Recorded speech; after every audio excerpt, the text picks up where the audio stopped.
যখন আমরা আলিফ বলবো, আলিফের মাখরাজটা কি? এখন আলিফ কিন্তু কখনোই আলাদাভাবে উচ্চারিত হতে পারে না।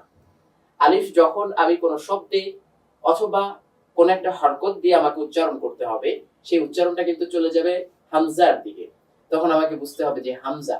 এখন আমি খুঁজি হামজার মাখরাজটা কোথায়?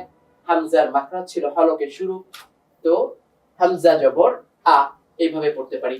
তো এইভাবে যদি আমি পড়ি আলিফ শব্দটা বা এই হরফটা আমি তাড়াতাড়ি পড়বো। যখন আমি বর্ণটা পড়বো তখন কিন্তু আলিফটা পড়বো তাড়াতাড়ি।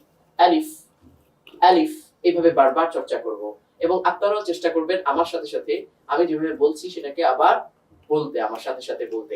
বলো তো এই হরফটা? আলিফ। আলিফ। এখন লক্ষণীয় বিষয়, ও কিন্তু আলিফটা টেনে বললো। আমি কিন্তু বলেছিলাম যে আলিফটা কিভাবে হবে? আলিফ এভাবে হবে, বুঝা গেছে? আলিফটা হবে তাড়াতাড়ি, আলিফে কোনো টান নেই, আলিফ এভাবে। তো আলিফ বললাম আমরা। এরপর হচ্ছে বা। বায়ের মাখরাজ যদি আমরা দেখি, বাটা হয় ঠোঁট থেকে। তো ঠোঁটের কোন জায়গা? ভিজা অংশ থেকে। বা বা এভাবে আমরা বাটাকে বারবার বলবো। আচ্ছা, পরেরটা বলো তো দেখি। বা। বা। এই যে আরেকটু টেনে বলতে হবে, বা। হ্যাঁ বলো, দর্শকদেরকে একটু শোনাও তুমি কি বা। হ্যাঁ, বা এইভাবে টেনে আমরা বলবো। তো আমরা তাতে আসি। তায়ের মাখরাজ কি? তা 11 নম্বর মাখরাজ ছিল আমাদের ক, দাল, তা, তিনটা। তো এই তাটা উচ্চারণ করতে গিয়ে আমাদের জিহ্বার আগাটা উপরের তালুর সঙ্গে চলে যাবে, তালুর সঙ্গে লেগে উচ্চারিত হবে তা তা। এখন এখানে যদি আমরা বলি তিনটা হরফ ক, দাল, তা, এই যে ত আমরা আগে বলছি, তটা কিন্তু একটু আওয়াজটা মোটা হচ্ছে। দাল বলছি তার থেকে একটু চিকন হচ্ছে, তা বলছি পুরোটাই চিকন ভাবে আসছে।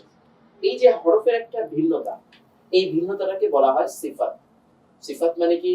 গুণাগুণ। কোন একটা হরফের গুণাগুণ যেটাকে আমরা বলি কি? সিফাত আরবিতে। এরপরের হরফটা বলো। তা। তা। এই যে ওর উচ্চারণ তাটা কিন্তু সহজ এবং সে সুন্দরভাবে উচ্চারণ করতে পেরেছে।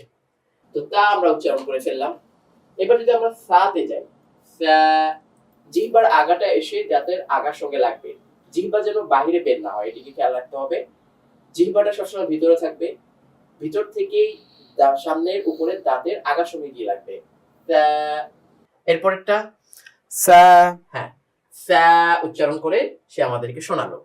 তো সাটা বলতে গেলে কিন্তু হরফটা অনেকটা নরম, সেটা তো তুমি জানো না, সাটা অনেক নরম করে উচ্চারণ করতে হয়।